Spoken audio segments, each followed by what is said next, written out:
రంగారెడ్డి జిల్లా ఆమన్గల్లో 2018-23 మధ్య సీఎంఆర్ఎఫ్ చెక్కుల మంజూరులో జరిగిన అవకతవకలపై సమగ్ర విచారణ చేపట్టాలని బాధితులు తహసీల్దార్ ఫయూమా కాద్రికి ఫిర్యాదు చేశారు. ఇక కాంగ్రెస్ జిల్లా నాయకుడు తల్లోజు రామకృష్ణతో కలిసి వచ్చిన బాధితులు తమ పేరిట సీఎంఆర్ఎఫ్ చెక్కుల డ్రా అయినప్పటికీ తమకు అందలేదన్నారు.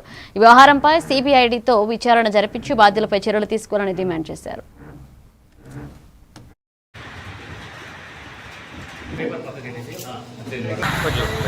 మా ఆయనకు అనారోగ్యంతో హాస్పిటల్లో చేయించడం 4 లక్షలు ఖర్చు అయింది. సీఎం రిలీఫ్కు అప్లై చేసినాం. అప్లై చేసి తీసుకోవాలి పైసలు వచ్చినాయని చెక్ వచ్చిందని అది ఇక్కడ చెక్ వచ్చిందని తెలిసి 2024లో చెక్ వచ్చింది కానీ మా దగ్గరికి రాలేదు, ఇంకా మాకు అందలేదు. మా ఆయన చనిపోయి 6 ఏళ్ళు అవుతుంది. అనారోగ్యంతో హాస్పిటల్లో మేము ఇట్లా అప్లై చేసినాము. సీఎం రిలీఫ్కు వచ్చినాయా రాలేదా మాకైతే తెలియదు. మేము 6 ఏళ్ళ నుంచి తిరుగుతూనే ఉన్నాం. 3 లక్షలకు మేము పెట్టినాము కానీ ఇప్పటి వరకు అయితే ఏం తెలియలేదు. వచ్చినాయా రాలేదా వాళ్ళకి తెలియలేదా. వాళ్ళు కేసులు పెడితే ఇంకా మాకి నాకు తెలిసింది. మేము నాకు వచ్చినాం. ఇప్పుడు వచ్చి మేము చేయాలని మేము చేసే ప్రయత్నం మేము చేస్తున్నాం, మాకు రావాలని.